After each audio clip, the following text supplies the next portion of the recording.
मैं Neelam Rajpurohit, lecturer, costume design and dress making, महिला polytechnic college Bikaner.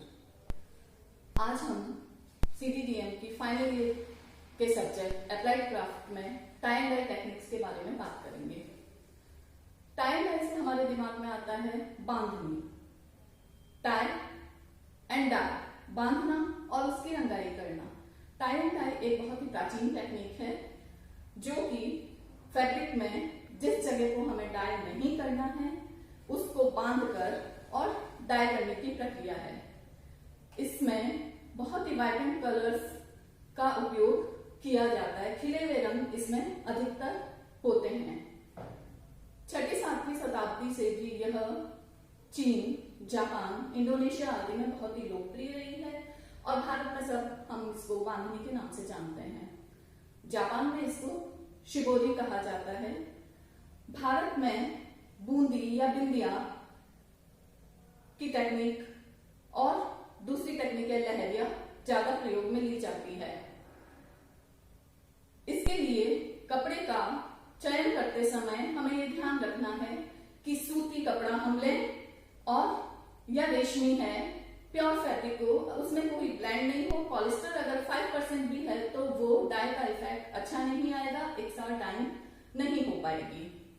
इसलिए हम सूती में linen, poplin, cambric, khadi, handloom आदि वस्त्रों का कपड़ों का उपयोग कर सकते हैं। कपड़े को तैयार करने के लिए सर्वप्रथम हम उसको पानी में भिगोते हैं और जिससे कि उसका मांड या किसी भी तरह की फिनिशिंग उस पर दी गई हो, डस्ट हो, ऑयल हो, वो सब निकल जाए और हमको एक साथ डाइंग प्राप्त हो।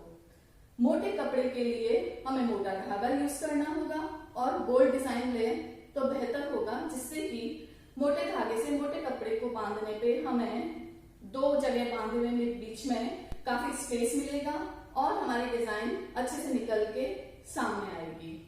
तो हम बात कर रहे थे कपड़े को तैयार करने की।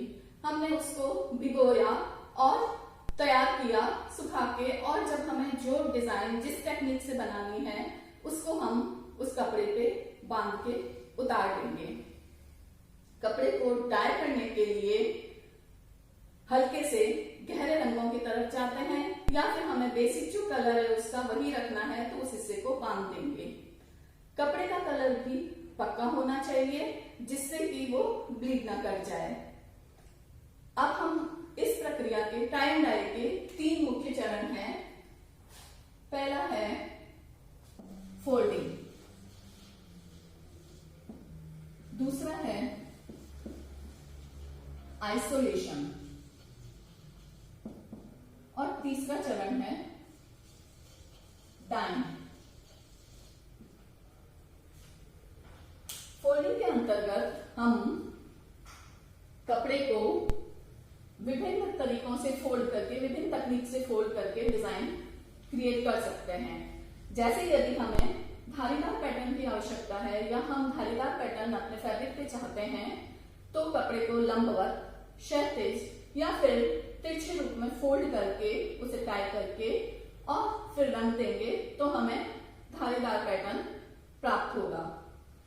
और सबसे साधारण, सबसे सीधा तरीका है बूंदी या बिंदियां बनाना, जिसमें छोटा छोटा धागे से पिंच लेके, धागे से बांध के अगर हम डाई करते हैं तो हमको बिंदियों का पैटर्न प्राप्त होता है।